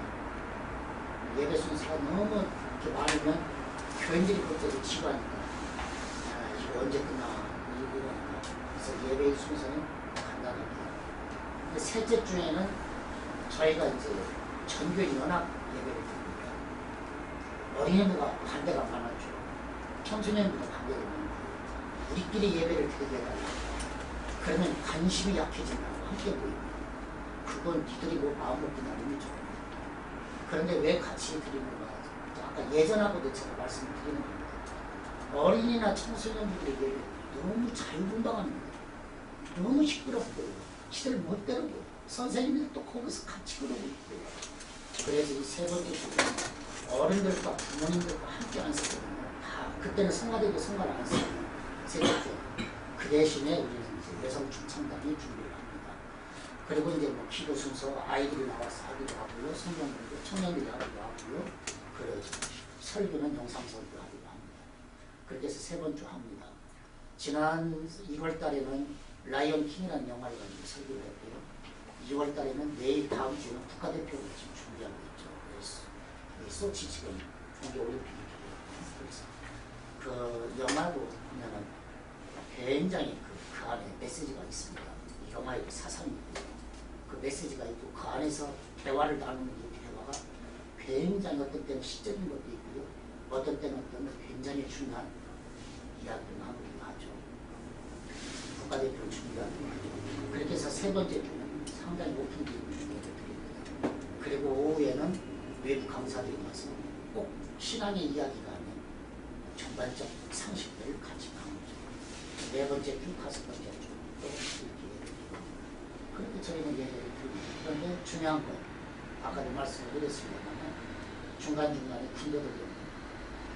저는 군대도 배웠습니다. 가능합니다. 심지어 이번에 이제 장로 임직식을 지난 12월에 했습니다. 그때도 그러니까 교회마다 해주고 하는 거 있지 않습니까? 해주고 안수하고 하는 것이 굉장히 복잡하지 않습니까? 여러 번 고민해봤죠. 여러 번 이 순서를 어떻게 해야 할까 연구해봤죠. 그리고서 한 것이 저는 그렇게 했습니다. 뭐 임직받는 분들이 많아가지고 한 30분 됐는데 그대로 언제 권사, 장로, 안수집사 다 일어나서 서약합니다. 전체가 다 일어나서 한꺼번에 서약을 합니다. 뭐 믿고 할 것도 없죠. 패를 하나 만들었습니다. 패도 최고로 비싼 패를 만들었습니다. 그리고 그 패에 자기들이 헌신의 다짐을 새겼습니다. 그리고 그 헌신의 다짐을 대표가 있고 모두가 다 앞에 떠있는 영상을 보고 헌신 다짐을 자기가 서약을 냈습니다. 그리고 그거 단명처럼에 헌신패를 드렸습니다. 그리고 끝냈죠. 그렇게 하고 바로 장로님 직자들이 나와서 앞에 그냥 일렬로 쭉 무릎을 꿇었습니다. 제가 안수할 목사님들도 다 선정을 했습니다. 진정부 의장. 그렇게 해서 일주일, 2주일 전에는 제가 문서를 보냅니다. 당신은 이 자리, 당신은 이 자리, 이 자리, 이 자리 쭉 서라고 보냅니다. 일렬로 이 요의장들이 섭니다. 전용 요의장들이, 그리고 요의장들이 이렇게 해서. 그러면 나오는 사람들이 나와서 앞에 무릎을 다 꿇습니다. 당신은 이 자리 하고, 이 자리 하고, 이 자리 하고. 그러면 나오면 그냥 손만 얹고 기도해요. 또 어떤 때는 숫자가 적으면 둘씩 기도해 안수하면 됩니다. 이 앞에 서 있는 이 노회장님들은 들어갈 이유가 없습니다. 장로, 안수집사, 권사, 안수식 그대로 서 있기만 하면 됩니다. 안수하고 내려가고 또 그 다음에 안수하고 내려가고 안수하고 내려가고 기도자는 한 사람이 대표로 기도해주고 그러다 끝내버리죠. 그런 식으로 그래서 자꾸 어떤 우리들의 예식을 조금 더 좀 간소화할 수 있도록 시간이 좀 더 전략될 수 있도록 그렇게 해서 자꾸 예식을 짜죠. 예배 순서도 마찬가지입니다. 절대 지루하지 않도록 그리고 시간이 오버되지 않도록 그렇게 하면서 안내를 하죠.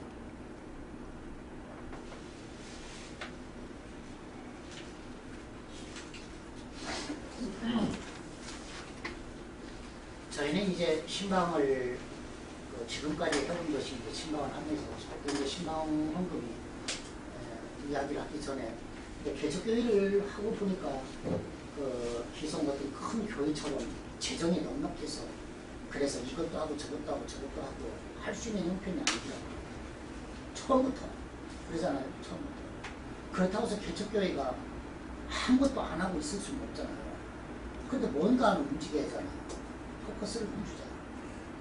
이번에 교육에다 포커스를 맞추거나 아니면 전도에 포커스를 맞추거나 아니면 우리들의 신앙의 어떤 영성물들에 포커스를 맞추거나 그런 부분이 상당히 저는 중요하게 여겼습니다. 지난 3년 동안에는 포커스를 어린이에다 맞췄습니다. 그래서 모든 재정에 이 어린이다 맞춘다는 표현은 그런 겁니다.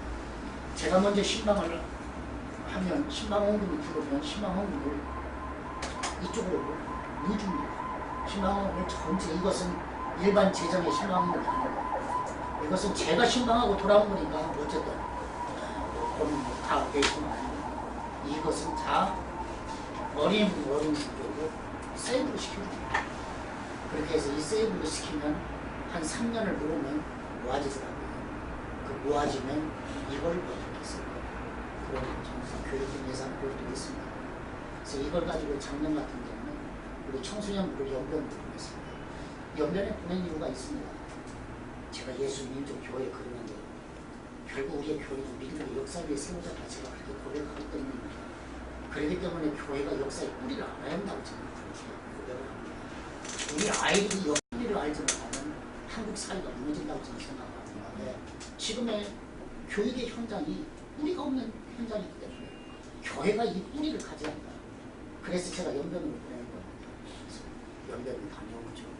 그리고 아이들이 가서 백두산도 올라가 보고 그쪽에 있는 여러 군데 우리 기장의 선배들이 오는 흔적도 찾아보기도 하고 그 경비를 마련을 해주죠. 그렇게 해서 그놈을 거기다 투입을 해줍니다. 금년에 이제 3년은 어떻게 보면 이제 일개교회 개척이라고 말씀을 마쳤습니다.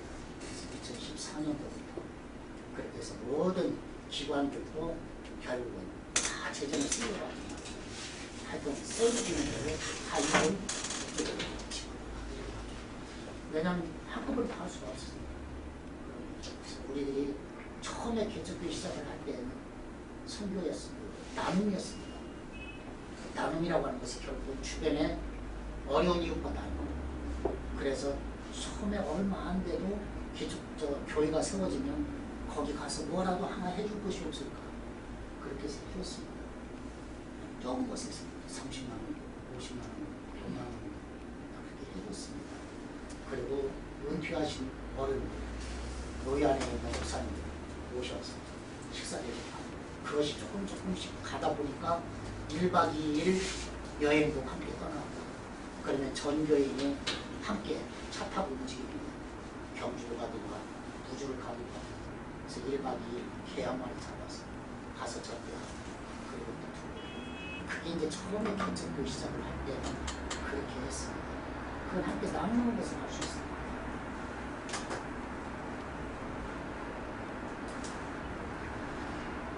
교회는 어떻게 보면 교회는 좀 계획적으로 주님의 명령을 수행을 해가야 하는 교회라고 합니다. 그리고 개척교회는 더더군다나 어떤 큰 장점이 있다고 봅니다. 바로 그것은 얼마든지 새로운 도전을 해볼 수가 있다고 생각합니다. 기성의 어떤 교회들은 도전을 해본다는 것이 만만치 않습니다. 왜냐하면 장벽이 너무 크기 때문이죠. 그러나 개척교회는 그렇지 않습니다. 우리들의 어떤 비전이나 어떤 꿈 이런 것이 있다고 한다면 끊임없이 우리는 도전할 수 있습니다. 그래서 도전을 해야 합니다. 예배도 어떤 때는 시행착오도 있을 수 있습니다. 그러나 아니 새로운 시도를 해볼 수 있습니다. 반대하는 분도 있을 수 있습니다. 그러나 그것도 또 설득해 볼 수도 있습니다. 그런 거죠.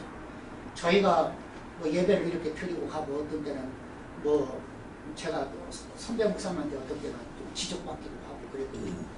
교회를 세우고 입당을 하는데 목사가 입당 선언을 해야지. 이건 고정 관리거든요. 입당 선언을 해서 지금부터 뭐 믿음의 교회를 뭐 이렇게 뭐 해야 한다 하고 이렇게 선언을 해야지. 근데 저는 그렇게 하지 않았고요. 성가대원들하고 함께 찬양하면서 부흥이라고 하는 그 찬양을 부르면서 그러면서 하나님께 교회를 바칩니다 하고 제가 무릎 꿇고 바쳤거든요. 그런 거죠. 근데 어떤 예배를 자꾸 이렇게 예정화하고 어떤 드라마화하고 이렇게 하거든요. 그런 저는 조금 시도를 많이 해봅니다. 심지어 뭐 동영상 시대가 오기 전에는 막 집에 있는 테레비 25인치, 30인치 있는 테레비 막 4대를 조그마한 교회에다가 막 중간중간 놓고 그리고는 뭐 어떨 때는 중간에 막 예화로 막 동영상도 돌려보기도 하고 뭐 했거든요. 뭐 어떤 분들은 그러죠. 뭐 교회가 뭐 이러냐고 교회가 경건하게 예배를 드려야지 뭐 이러냐고 그러죠. 그럴 때는 어떤 때는 기가 좀 죽기도 하고 그러지만 그래도 꾸준하게 도전을 해봤습니다. 그리고 어떻게 만들어가는 것이 좋은지 최선을 한번 다해보고 그러다가 미국을 가서 보고서 아 이런 거구나 하고 제가 깨달았죠. 봤죠. 그러면 동영상 활용하는 것들을 일찍부터 저희가 활용하게 되죠. 이제 그런 거죠. 그래서 끊임없이 우리는 개척교회는 도전할 수 있는 어떤 여지가 있다. 그리고 또 도전해야 한다. 시도해야 한다. 그리고 그걸 두려워할 이유는 없다. 또 얼마든지 실패할 수도 있다. 그러나 실패는 성분이 없는 거다. 그래서 자꾸 그런 부분에 우리는 도전하고 갔으면 좋겠다 하는 것을 개척교회를 하면서 느끼는 겁니다. 그러면서 또 하나는 끊임없이 우리는 그림을 그리자. 어떻게 보면 그 그림이 완성되지 못한다고 할지라도 완성되지 못한 그림은 내가 아니어도 그 다음 세대들이 또 할 수 있는 겁니다.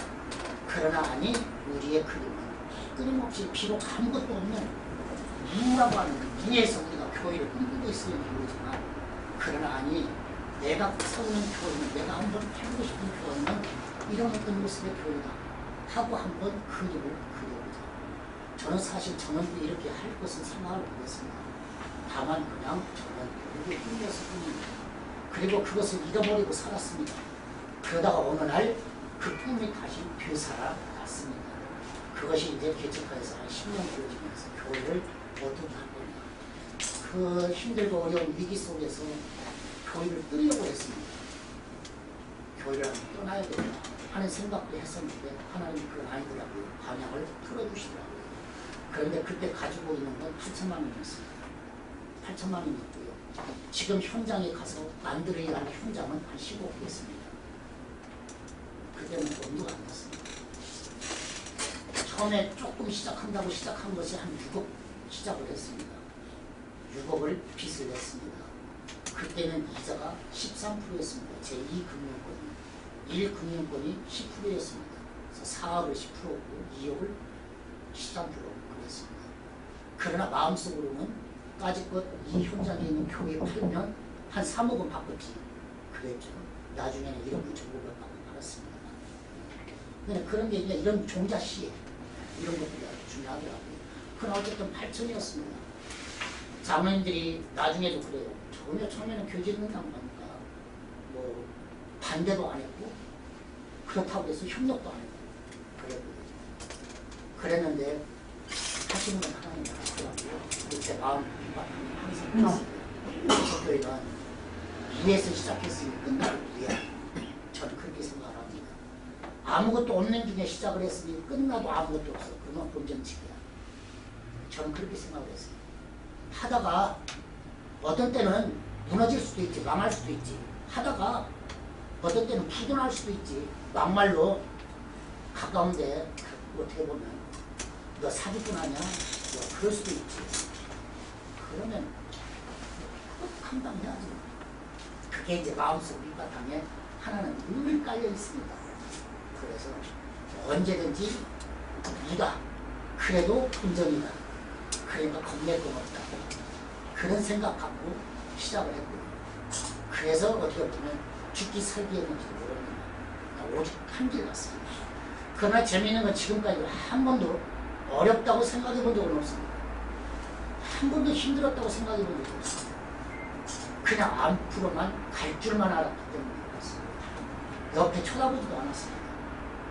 아까도 말씀드렸습니다만 누가 도움을 줄까 안 줄까 그거 바라보지 않았습니다. 지금도 이제 저도 이제 동맹 입장이 됐습니다. 어떤 때는 제가 10만 원씩 우리 교회 출신의 그 사모가 있어서 어떤 한 현장에 3년을 보냈더니 그 친구가 작년 말에는 300만 원을 보내왔어요. 장학헌금이라고 그러는데요. 그래서 제가 전화를 했어요. 야, 너도 살기도 힘든데 그런데 이 300만 원을 보냈네. 내가 10만 원 보내도 네가 다 그거 다시 보냈네. 제가 그랬어요. 그랬더니 목사님 이제 살 수 있어. 먹고 살만은 해요. 그러더라고요. 그래서 제가 하느님 앞에 그래, 그 정신이면 할 수 있겠어요. 그랬습니다. 아주 교회는 그 어떤 올고 땅이 좀 있어야죠. 그래서 어떤 때는 개척교회지만 너무 구차스럽지 않았습니다. 그러니 사는 건 힘들고 어려워. 그런데도 불구하고 그러지 않았습니다. 제가 이렇게 노예에서 활동하다 보면 개척교회 그거 500만 원 받고 1000만 원 받고 그거 탕감해달라. 그거 상환하기가 어려우니까 탕감해달라. 그래서 우리도 그걸 다 탕감해줬거든요. 노예가 1000만 원씩 주고 5년 거치 5년 상환 이렇게 했는데요. 결국 그걸 탕감해버렸어요. 저는 이런 정신은 결국 우리 한국기독교장로의 개척 정신이 아니다. 그런 거거든요. 어떻게 보면 갚을 건 갚고 그리고 그것이 또 다른 사람들에게 도울 수 있는 자금이 되어줘요. 그런 부분에 있어서는 내가 어떻게 보면 정말 깡있게 한번 가져잡는다. 그런 마음입니다. 그러나 이제 또 시대가 많이 달라졌습니다. 벌써 25년 전, 25년 후 지금은 그래도 뭔가 밑받침이 있으면 좋죠. 돈 받을 수 있으면 돈 받아야죠. 저는 지금 그렇게 생각합니다. 그러나 항상 그만큼 도울 수 있는 마음의 여지를 우리가 가지고 있습니다. 그리고 어디에서든지 말로라도 나는 개척교회니까 하지 말자. 말로라도. 제 친구들이 그러거든요. 이렇게 그때 힘들고 어려운 줄 알았더라면 그때 좀 도와줬을 텐데 이제 지나온 이야기들 이렇게 나누면서 하는 이야기예요. 근데 자기들이 볼 때는 한 번도 어렵다고 느껴보질 않았대요. 그때도 우리 와서 닭 죽어도 먹었잖아. 지금도 그래요. 와서 닭 죽어도 먹었잖아. 이렇게 표현해요. 자, 여러분 어떻게 보면 우리의 마음속에 꿈을 주시는 건 하나님이시고요. 그러나 그 꿈은 크고 거룩한 꿈이기 때문에 그 꿈을 담고 있는데도 그렇게 한번 멋지게 한번 꿈을 꾸었으면 좋겠다 하는 마음이에요. 개척교회가 많아야 교단의 미래가 있고 또 한국교회의 미래가 있고 그렇게 생각합니다. 요즘에 문제는 어떤 데가 문제가 있습니다. 역사가 많은 데도 문제가 있습니다. 개척교회는 새로운 기운이 결국 이 새로운 개척이라고 하는 이 장을 통해서 새로운 기운을 하나님이 수혈하시는 거 아닙니까? 그런 마음이 들어서 개척교회는 좀 많이 일어났으면 좋겠다. 비록 문 닫는 교회가 있어도 개척교회가 여러분 문 닫지 않고 끝까지 버티고 갔으면 좋겠어요. 그런데 마인드를 좀 건강하고 적극적인 마인드를 좀 그렇게 갔으면 좋겠다 하는 그런 생각을 해봅니다. 그래서 여러분 꿈을 꾸고 좀 거룩한 꿈을 간직하시고 우리 민족의 역사 속에 그리고 우리 한국 기독교 장로의 역사 우리를 그리고 함께 우리 교단의 교회를 함께 구원하고 살려가는 데 함께 마음으로 갔으면 좋겠습니다. 다른